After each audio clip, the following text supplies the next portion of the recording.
Des brutes, lui, ont déchiré sa chemise. Elles ignoraient totalement qu'elle était entraînée au combat.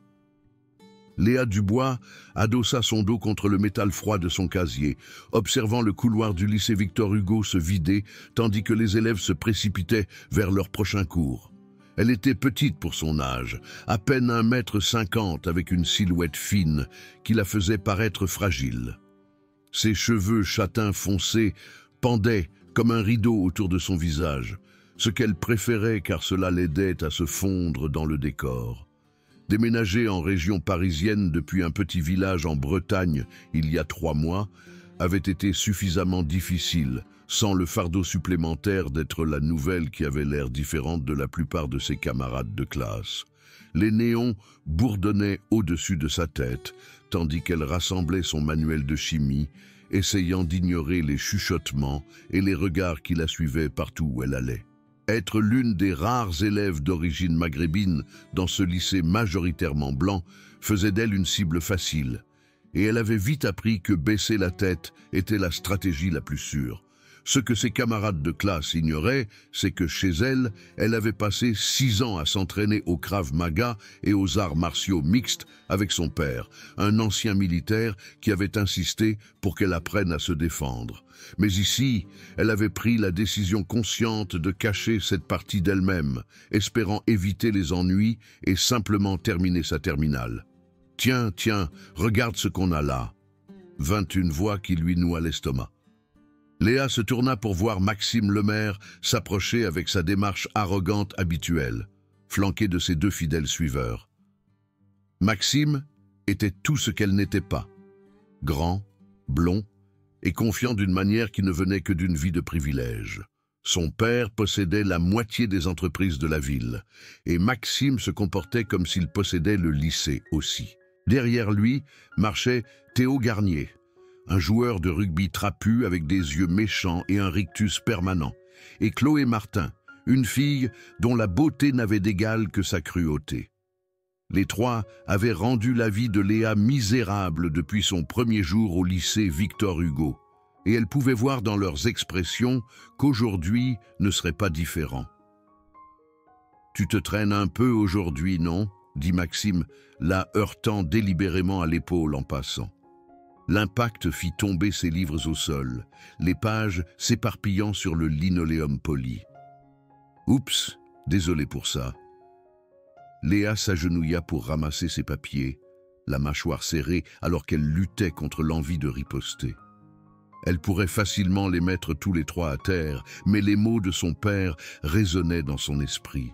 « La vraie force, ce n'est pas de se battre, ma fille, c'est de savoir quand ne pas se battre. » Elle s'était promis de ne pas utiliser son entraînement à moins que ce ne soit absolument nécessaire, espérant prouver qu'elle pouvait gérer le lycée comme une personne normale. « Tu sais, j'ai entendu quelque chose d'intéressant à ton sujet ?» dit Chloé, s'accroupissant avec une fausse douceur. « Quelqu'un a dit que tu étais ici illégalement. C'est vrai, petit immigré ?» La chaleur envahit les joues de Léa, mais elle garda les yeux baissés, continuant à ramasser ses devoirs éparpillés. « Je suis française, dit-elle doucement. « Bien sûr que tu l'es, rit Théo, donnant un coup de pied à l'un de ses cahiers plus loin dans le couloir. C'est ce qu'ils disent tous. » La sonnerie de retard retentit et Léa réalisa que le couloir était maintenant complètement vide, à l'exception de 4. Son rythme cardiaque s'accéléra alors qu'elle reconnaissait la lueur prédatrice dans leurs yeux. C'était exactement le genre de situation pour laquelle son père l'avait entraînée, mais elle se força à rester calme. « S'il vous plaît, je veux juste aller en cours, » dit-elle, se relevant avec ses livres restant serrés contre sa poitrine. « Oh, mais on n'a pas fini de parler, » dit Maxime, se rapprochant. « Tu vois, on s'est dit que tu devais peut-être apprendre ta place ici. Ce n'est pas la banlieue où tu peux simplement débarquer et t'attendre à être accueilli. » Les mains de Léa se serrèrent sur ses livres. Chaque instinct lui criait de frapper, d'utiliser l'effet de surprise à son avantage. Mais elle avait travaillé si dur pour faire profil bas, pour éviter exactement ce genre de confrontation. Peut-être que si elle endurait ça une fois de plus, il finirait par s'ennuyer et la laisser tranquille. Je ne cherche pas les ennuis, dit-elle, reculant d'un pas vers le mur. Eh bien, les ennuis t'ont trouvé de toute façon, dit Chloé avec un sourire froid. Ce qui se passa ensuite allait se rejouer dans l'esprit de Léa pendant des semaines. Théo attrapa son sac à dos et en vida le contenu sur le sol, tandis que Chloé, accidentellement, marcha sur sa calculatrice, l'écrasant sous son talon. Maxime regardait avec amusement, alors que des larmes de frustration commençaient à monter aux yeux de Léa. « Oh, la petite fille va pleurer » railla-t-il. « Peut-être que tu devrais retourner d'où tu viens si tu ne peux pas supporter un vrai lycée français. » Léa se mordit la lèvre assez fort pour sentir le goût du sang, se forçant à s'agenouiller une fois de plus pour ramasser ses affaires éparpillées.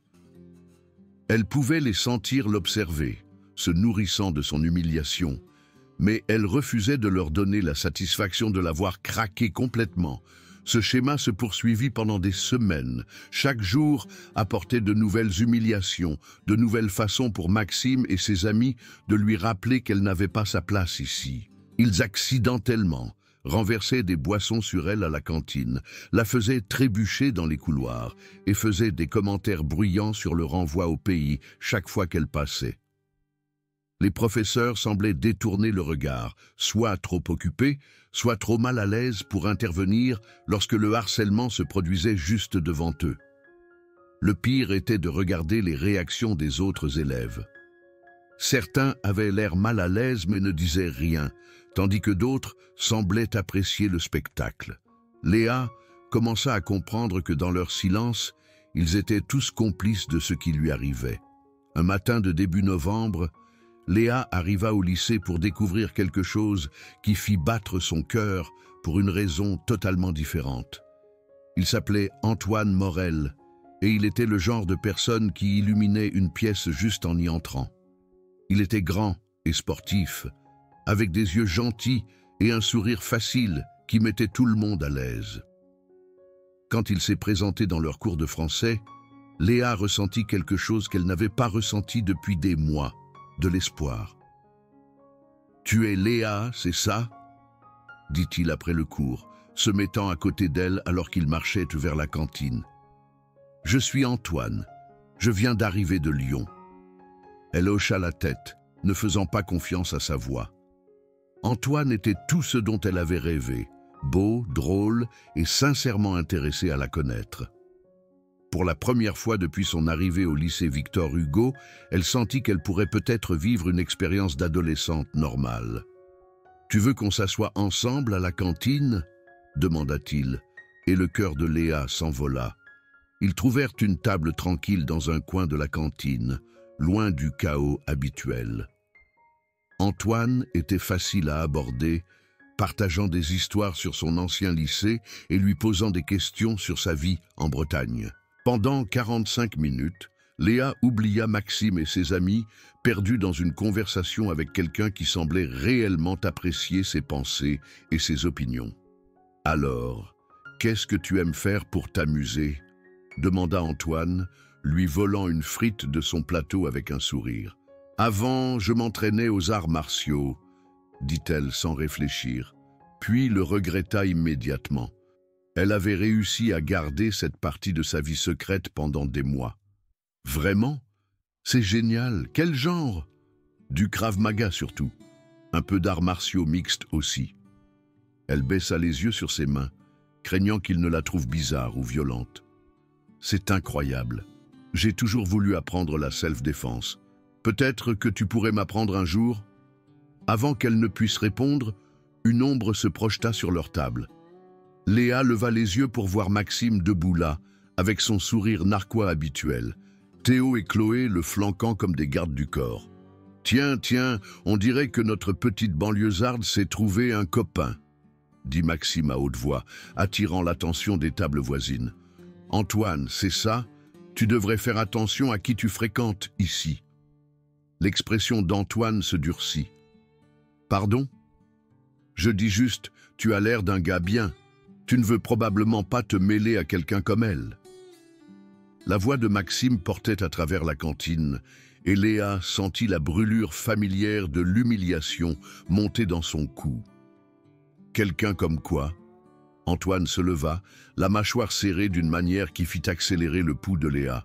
« Tu sais exactement ce que je veux dire », intervint Chloé avec une fausse douceur. « Elle n'est pas vraiment des nôtres, si tu vois ce que je veux dire. » Léa attrapa le bras d'Antoine, essayant de le faire rasseoir. « C'est bon, » murmura-t-elle. « Ignore-les. » Mais Antoine n'était pas du genre à reculer devant les brutes. « En fait, je pense que vous devez vous excuser auprès d'elle tout de suite. » Théo rit bruyamment. « Ou quoi, le beau gosse?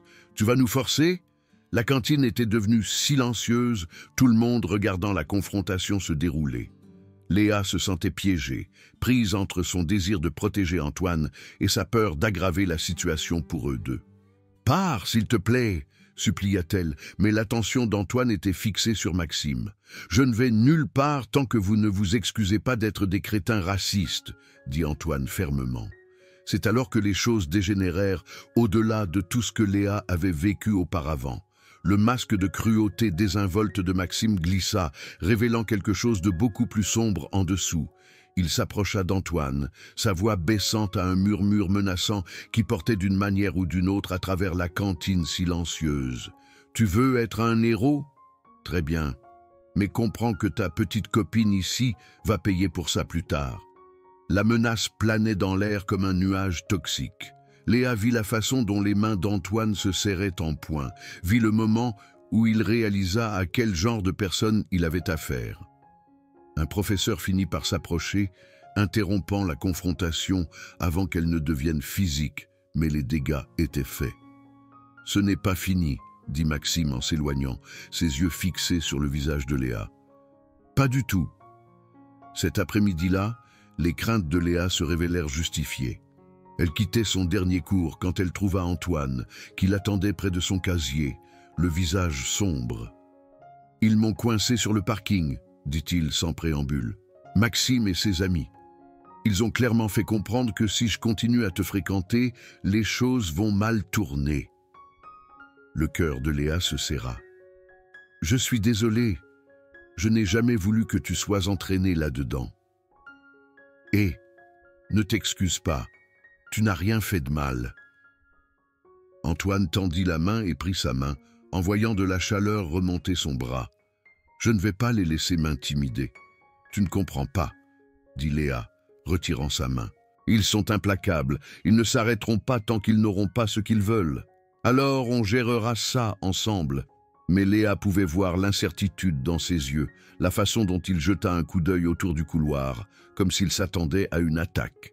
Elle réalisa qu'en se rapprochant d'Antoine, elle avait peint une cible sur son dos aussi. Cette pensée la rendit malade. Au cours des jours suivants, Maxime et ses amis prouvèrent que leurs menaces n'étaient pas vaines. Ils commencèrent à cibler Antoine avec la même cruauté systématique qu'ils avaient montrée à Léa, mais avec une méchanceté supplémentaire qui lui fit bouillir le sang.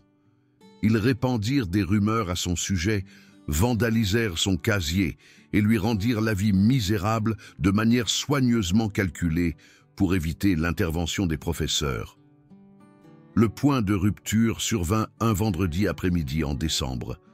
Léa se rendait à sa voiture après le lycée quand elle entendit des cris derrière le gymnase. Son sang se glaça quand elle reconnut la voix d'Antoine, tendue par la douleur et la colère. Elle courut vers le son, contournant le coin pour découvrir une scène qui la fit voir rouge. Antoine était au sol, la lèvre en sang, tandis que Maxime et Théo se tenaient au-dessus de lui. Chloé enregistrait tout sur son téléphone, riant comme si c'était la chose la plus divertissante qu'elle ait jamais vue. « Tu en as assez maintenant ?» disait Maxime. « Ou tu as besoin d'une autre leçon sur le fait de fourrer ton nez là où il ne faut pas ?» Antoine essaya de se relever, mais Théo le repoussa au sol. « Reste en bas, petit héros.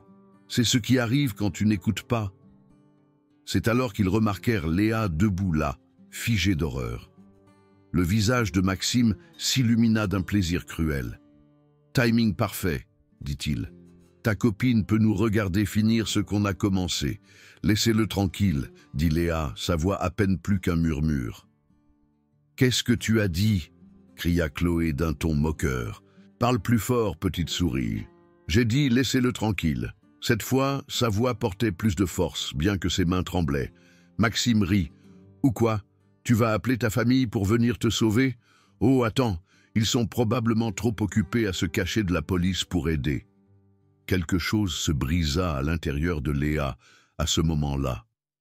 Des mois de colère et de frustration refoulée remontèrent à la surface, ainsi qu'une rage protectrice qu'elle n'avait jamais ressentie auparavant. Antoine était blessé à cause d'elle, parce qu'il avait essayé de la défendre quand personne d'autre ne le ferait. « Vous voulez savoir ce que je vais faire ?» dit-elle, sa voix stable maintenant. « Je vais vous montrer. » Elle fit un pas en avant, et pour la première fois depuis qu'elle le connaissait, Maxime eut l'air incertain. Il y avait quelque chose dans sa posture, quelque chose dans la façon dont elle bougeait, qui ne correspondait pas à la fille timide qu'il tourmentait depuis des mois. « Léa, non, » dit Antoine depuis le sol, mais elle était déjà engagée. « Vous avez passé des mois à essayer de me faire me sentir petite, » continua-t-elle, sa voix devenant plus forte à chaque mot. « À me faire sentir que je n'ai pas ma place ici. Mais vous savez quoi? J'en ai marre d'avoir peur de vous. » Théo fit un pas en avant de manière menaçante. « Tu ferais mieux de surveiller tes paroles, petite fille. »« Non, » dit Léa, et soudain l'entraînement de son père prit le dessus. Sa posture changea, son poids réparti parfaitement, ses mains relâchées sur les côtés. « C'est vous qui feriez mieux de surveiller les vôtres. » Le changement dans son comportement était si complet que même Chloé arrêta d'enregistrer, sentant que quelque chose d'important allait se produire.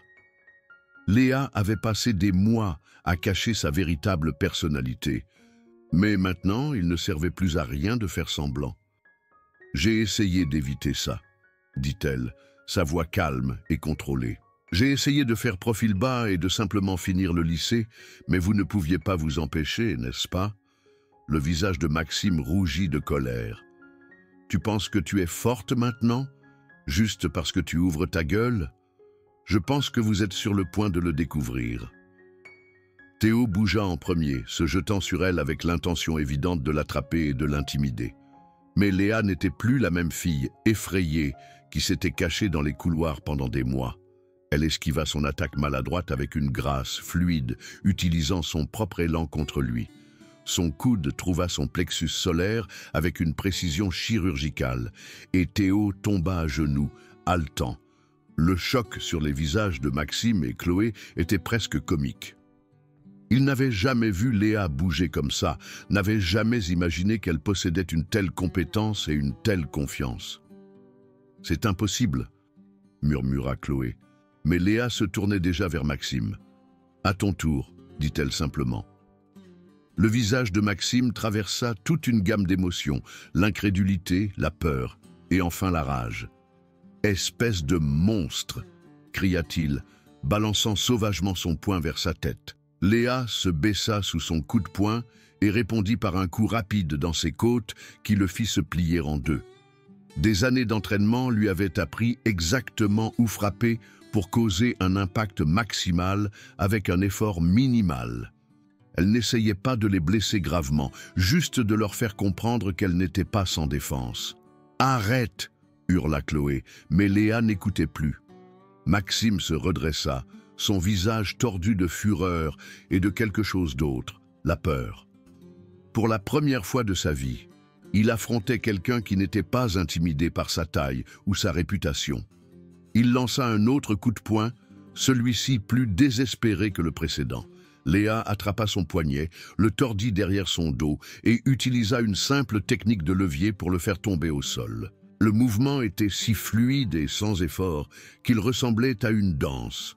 Maxime heurta l'asphalte violemment, sa confiance brisée en même temps que sa dignité.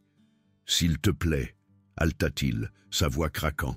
« J'abandonne. » Léa se tenait au-dessus de lui, sa poitrine se soulevant à peine de l'effort. Elle pouvait entendre des élèves se rassembler autour d'eux, attirés par le tumulte. La nouvelle se répandait rapidement que la nouvelle fille tranquille venait de vaincre la plus grande brute du lycée. « Tu abandonnes !» répéta-t-elle, sa voix portant clairement à travers la foule. « Juste comme ça ?» Maxime hocha la tête frénétiquement, toute son arrogance disparut. Théo était toujours à genoux, se tenant l'estomac, tandis que Chloé restait figée sous le choc. C'était le moment pour lequel Léa avait été entraînée, le moment où elle avait un contrôle total sur ses adversaires. Elle pouvait les humilier comme ils l'avaient humilié. Elle pouvait leur faire payer chaque mot cruel, chaque livre poussé, chaque moment de peur qu'ils lui avaient causé. Au lieu de cela, elle recula et tendit sa main pour aider Maxime à se relever. « Je ne veux pas te battre, dit-elle, sa voix calme et stable. Je n'ai jamais voulu. Tout ce que je voulais, c'était qu'on me laisse tranquille. » Maxime fixa sa main pendant un long moment avant de la prendre, lui permettant de le relever. Le geste était si inattendu que des murmures se répandirent dans la foule de spectateurs. « Tu aurais pu vraiment nous blesser, » dit-il doucement, sa voix remplie de quelque chose qui aurait pu être du respect. « Oui, » convint Léa, « mais ce n'est pas ce que je suis. » Elle se tourna pour aider Antoine à se relever, son cœur battant la chamade, alors qu'elle voyait l'admiration dans ses yeux. Il la regardait comme s'il la voyait pour la première fois, et d'une certaine manière, c'était le cas. « Tu vas bien ?» demanda-t-elle, touchant doucement sa lèvre fendue. « Je suis parfait, » dit-il, sa voix pleine d'émerveillement. « C'était incroyable. Où as-tu appris à te battre comme ça ?»« Mon père m'a appris, » dit-elle simplement. « Il voulait que je sois capable de me protéger. » Le lundi matin, tout le lycée savait ce qui s'était passé. L'histoire avait pris de l'ampleur, certaines versions affirmant que Léa avait vaincu à elle seule toute l'équipe de football. Mais la vérité était assez impressionnante. La nouvelle fille tranquille avait tenu tête aux plus grandes brutes du lycée et avait gagné. Le changement dans la façon dont les gens la traitaient fut immédiat et radical. Les élèves qui l'avaient ignorée pendant des mois voulaient soudain s'asseoir avec elle à la cantine. Les professeurs qui avaient détourné le regard pendant le harcèlement se faisaient maintenant un devoir de la saluer dans les couloirs. Même certains des élèves populaires commencèrent à la traiter avec un respect qu'elle n'avait jamais connu auparavant. Mais le changement le plus significatif se produisit chez Maxime lui-même. Il l'approcha à son casier mardi matin, son entourage habituel étant notablement absent. « Je te dois des excuses, » dit-il sans préambule. « Ce que je t'ai fait, ce que j'ai dit, c'était mal, j'avais tort. » Léa étudia son visage, à la recherche de signes de sarcasme ou de tromperie. Au lieu de cela, elle trouva quelque chose qu'elle n'avait jamais vu auparavant, un remords sincère. « Pourquoi ?» demanda-t-elle simplement. « Parce que j'avais peur, » admit-il. « Peur du changement, peur des gens qui étaient différents de moi. Je me suis défoulé sur toi parce que je pouvais, parce que je pensais que tu ne riposterais pas. »« Je ne voulais pas riposter, » dit Léa. « Je voulais prouver que je pouvais m'intégrer sans violence. »« Tu l'as prouvé, » dit Maxime.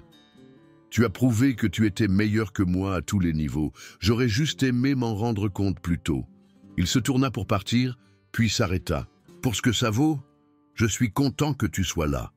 Le lycée est mieux avec toi dedans. » Alors que Léa le regardait s'éloigner, elle réalisa que c'était ce que son père avait voulu dire à propos de la vraie force.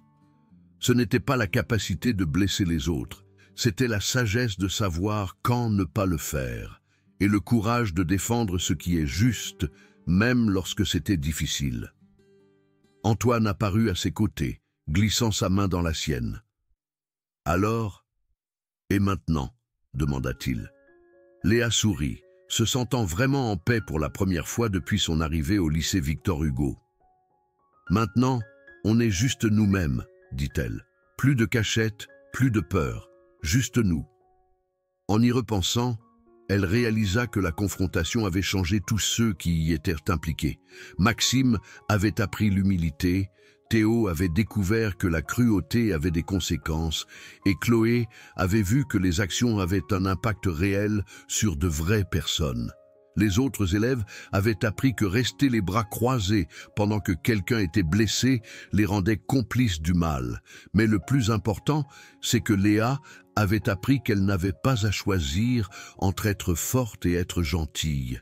Elle pouvait être les deux, et cette combinaison était plus puissante que n'importe quelle technique d'arts martiaux que son père lui avait jamais enseignée. Alors qu'elle traversait les couloirs du lycée Victor Hugo avec Antoine à ses côtés, Léa se sentit comme si elle appartenait vraiment à cet endroit pour la première fois.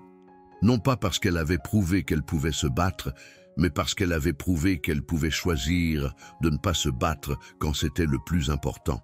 C'était le genre de force qui lui serait utile bien au-delà du lycée. Le genre de force qui pouvait changer le monde une personne à la fois.